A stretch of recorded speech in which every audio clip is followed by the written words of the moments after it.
일반 공무원이 근무 시간 중 음주도 부족해 노래방 가무까지 즐겼다면은 파면돼야 마땅합니다. 이것이 국민적인 상식 아니겠습니까?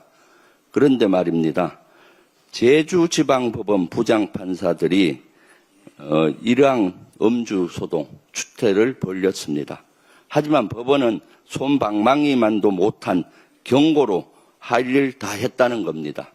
이게 말이 됩니까? 법원과 검찰의 제19 감싸기는 어제 오늘 일이 아닙니다. 이 참담한 구태, 법치 무시의 법조 권력 시대를 끝장내야 합니다. 그래서 저는 국민께 제안합니다. 정관예우 금지 조사기구 등 특단의 대책이 시급합니다. 법조 권력 시대 이제 그만 끝내야 하기 때문입니다.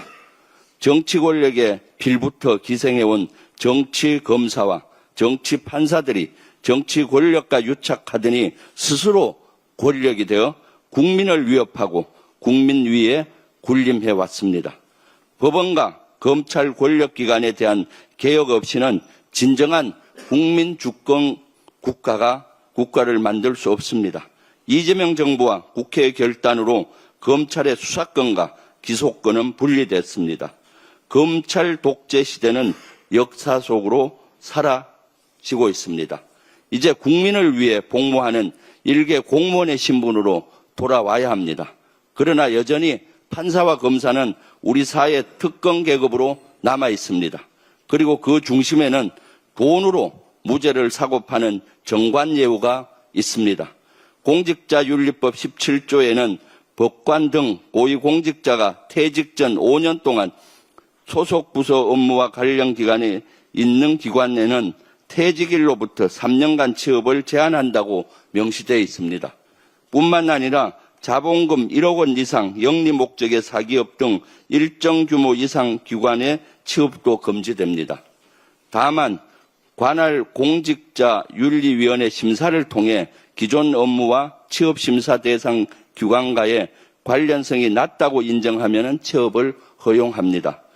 언론 보도에 따르면 최근 5년간 퇴직 법관에게 대법원 공직자윤리위원회가 취업을 불승인한 사례가 한 건도 없습니다. 검사도 경찰도 예외는 아닙니다. 그들끼리 요청하고 심사하고 승인하는 그들만의 리그도 법을 농락해 왔습니다. 검사, 판사, 고위경찰, 고위관료들은 대기업과 초대형 로펌으로 옮겨다니며 서민이 평생 모아도 불가능한 수십억에서 수백억까지 천문학적 거금을 축적해 왔습니다. 정관예우는 명백한 불법입니다. 범죄입니다. 정관예우라는 범죄를 근절하기 위해 특단의 조치가 필요합니다. 유전무죄, 무전유죄가 판치는 세상을 깨야 합니다.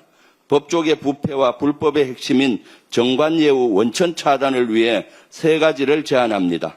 첫째, 공직자윤리법 17조 외외 조항을 개정하여 퇴직검사와 판사, 경찰, 고위공직자까지 법이 정하는 일정 기간 동안 공공기관과 관련된 업종 취업을 원천적으로 금지해야 됩니다. 매출순위 50대 대형 로펌을 비롯한 개인기업을 빙자한 법률기업연합체에 대해서도 엄격히 취업을 금지해야 합니다. 둘째, 기소를 담당하는 법무부와 수사를 진행하는 행정부 내에 정관예우 금지조사기구를 설치해야 합니다. 판사, 검사, 경찰 등 판결과 기소, 수사 업무 당사자는 사건 관련자와 대면은 물론이며 전화, 문자, 메일, SNS 등으로 접촉할 경우 신고를 의무화하도록 해야 합니다. 그리고 이를 어길 시 파면에 가까운 중징계로 처벌해야 합니다. 정관예우는 범죄입니다. 공공사회의 적이며 공정한 법 질서를 파괴하는 민주주의의 적입니다. 셋째, 민간, 국회, 정부가 참여하는 법원, 검찰의 정치 개입 등 범죄 행위 진상규명을 위한 특별위원회 설치를 강력하게 제안합니다. 그동안 법원과 검찰이 저질러온 불법과 범죄는 철저히 조사해 반드시 처벌해야 합니다. 청산하지 못한 과거사가 군사독재, 부패한 법조계의 씨앗이 되었습니다. 검찰과 사법개혁은 시대의 요청이며 공정한 대한민국 진정한 국민주권 시대를 열어가는데 반드시 필요합니다. 국민 여러분, 민주당과 함께 검찰개혁, 사법개혁을 완수해 주십시오. 국민 여러분, 추석이 왔습니다. 추석과 추석 연휴 즐겁고 행복하게 보내십시오. 감사합니다.